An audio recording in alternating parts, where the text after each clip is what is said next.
Welcome, today I'm with Xiaomi 11 Lite 5G and E, and I'll show you how to find and manage sound settings on this device. So first you should go to the settings app, and now here just find the sounds and vibration section. As you can see right now, you got here the notification sounds, alarm sounds and ringtone. By tapping here you can change them. For example, right now here you can adjust the volume of your medias, the ringtone volumes and alarm volumes.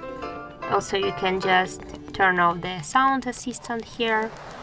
Right now, you can just turn on the silent mode, the silent media in silent mode, to silence your media in silent mode. Also we can turn on or turn off the don't disturb mode. Okay. The vibrate, we can also turn off the vibrate while someone ringing to you, or you can also turn on the vibrate in your silent mode. Okay, now just go here to the additional settings.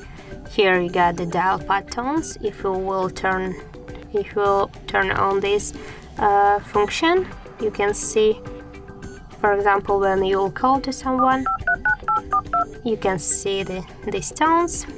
Also we can just turn on the tap tones, and now you can see, for example, when you just open the application, you will see the touch tones. So that's it. If you found this video helpful, leave like, comment and subscribe our channel.